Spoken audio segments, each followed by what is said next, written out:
Hey, what's going on? My name is Avi. Thank you so much for joining me today for the next installment of Six Pack Abs Secrets and Myths Uncensored. Today we are tackling the myth, can you spot reduce fat? What is spot reduction? Spot reduction is like, hey, I've got a bunch of fat around my middle specifically and I want to lose weight specifically from there. Can I just do that? Is there a way to trigger body fat loss only from one area that I really give a shit about? Unfortunately, no, this is not a thing. At least not yet. Maybe sometime in the future we'll have like nanobots or something that can just go in there and munch all the fat. Damn, it's windy as fuck. I'm going with the backwards hat. Here we go.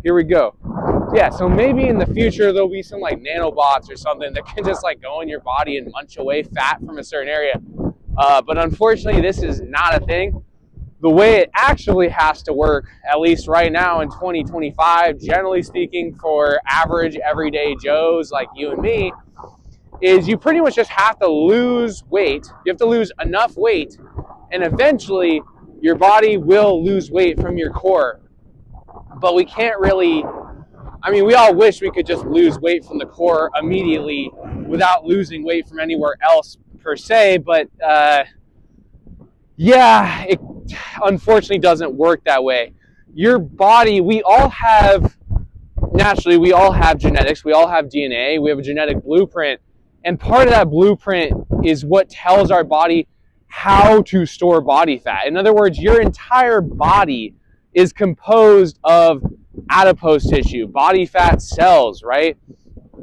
And these cells are throughout the body, right? It's not like one area of your body just doesn't have body fat. Body fat is throughout your entire body. My arms have body fat, my core has body fat, my dick and balls have body fat, right?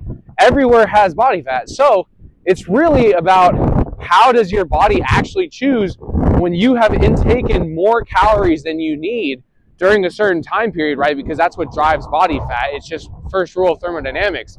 If you have taken in more than you have burned, then your body will store that energy as body fat. But how does it know, should it go to the arms? Should it go to the core? In what order and to what degree, right? How much should we put in the arms versus the core versus the legs? Well, that's all driven by your genetics. And like anything else with genetics, some people have a better hand than others. I can tell you when I'm losing weight, I generally speaking lose the majority from my legs first, and then it starts coming off my core towards the end as I get closer to like 10% body fat.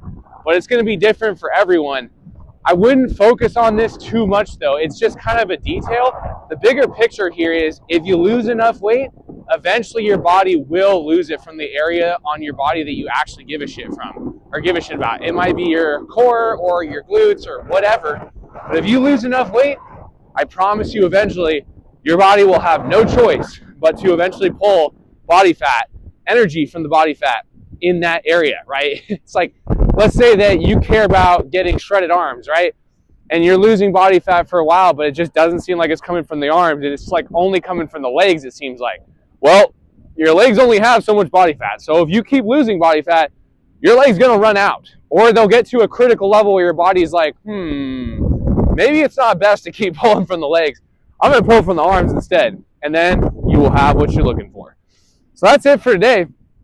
If you liked the video, please feel free to give it a like and subscribe to the channel. We got more content coming out all the time. If you have any ideas for further six-pack ab secrets and myths uncensored videos, please drop a comment. I'll do my best to address it. And on top of that, I was going to say, hint at the next video. So we're talking about the whole process of losing body fat and that you unfortunately can't spot reduce.